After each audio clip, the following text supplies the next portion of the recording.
right, Team Ricochet, I'm gonna need you to take some notes here. Okay, just a couple. Nothing too crazy. All right, I've seen your blog posts. I'm impressed. Assuming all the numbers are correct, I'm very impressed with how well the beta went. I myself don't think I ran into any hackers. I didn't see any. It doesn't mean they weren't there.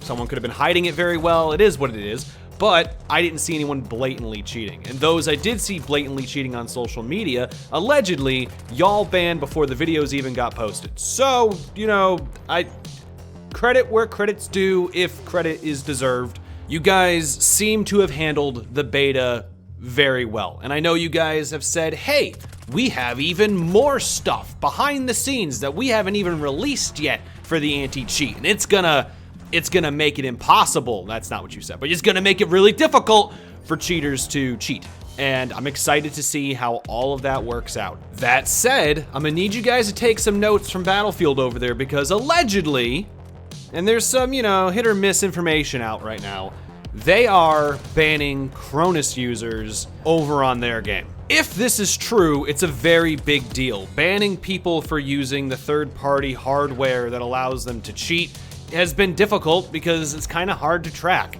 It's not the easiest thing for the anti-cheat to pick up. And if they're able to pick it up now and ban users for using it, that's great news. And I hope that Activision can figure it out and Call of Duty will not have to deal with this nonsense anymore. Warzone is just a complete disaster when it comes to Cronus users, and it obviously leaks into multiplayer. Cheating in Black Ops 7 is my last big concern after the beta. And as I said at the start of the video, their numbers claim that they did phenomenal, and I didn't personally run into any cheaters in the beta. That said, once the game is out in the wild and everyone's playing it, I don't know how it's gonna hold up.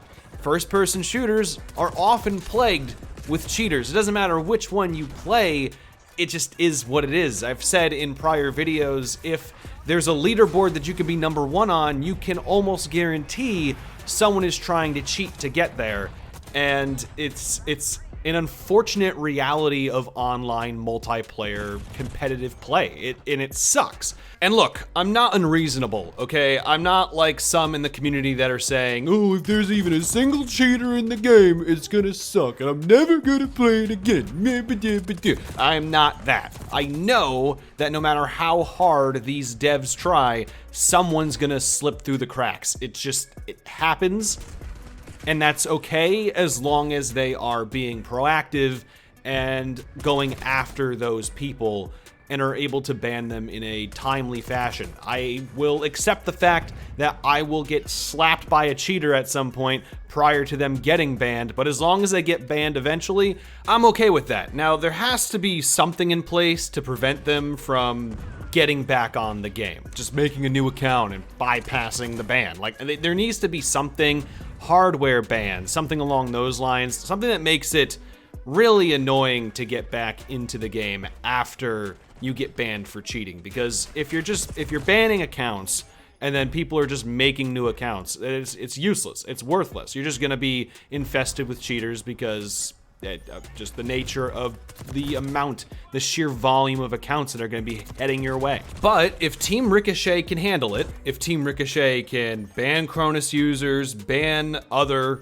cheaters, and keep them off the game long term, I think Black Ops 7 at this point is set up to be one of the most fun, competitive, and enjoyable Call of Duties in a very, very long time. When we played the beta and open matchmaking was added, it felt so good to play. And I know we talk about like skill-based matchmaking and sweaty players and all that, but being able to just connect to a server closest to you first and foremost without skill being the factor in everything in regards to what server you get, it felt nice for me. I'm used to playing on like a 40 to 50 ping, which isn't terrible, but it's also not ideal. Once they did the open matchmaking, I was on a 2 ping the entire time. I live in a city that has the server, so whenever I'm on a 50 ping, my brain goes, no, there's one down the road. I should be connected to that one.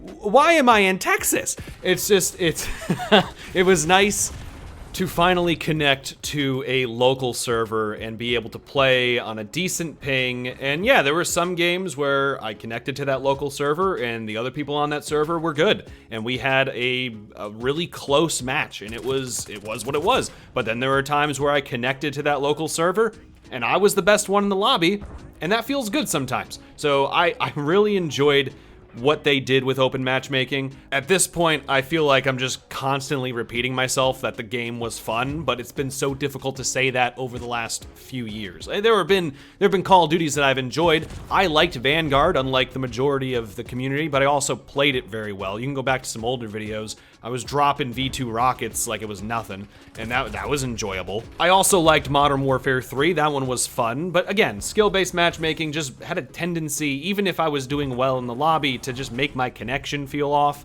and I wasn't a fan of that. So I like where we're going with this. I like how the game feels, how the game looks, how the guns play, the kill streaks, all that stuff. I'm really enjoying, and I'm truly hyped to see what happens. And again, if Team Ricochet can do their job, then this game should be the best Call of Duty we've played in a very, very long time. Leave in the comment section below your opinions on Team Ricochet and the stuff that they put out in regards to the beta, and just, yeah, give me your thoughts. Anyways, guys, that's gonna do it for today's video. If you're new here and you haven't hit subscribe, do that. I upload relatively, regularly. So yeah, keep an eye out for my next video. And if you like the video, slap the like button, and I will catch you all later.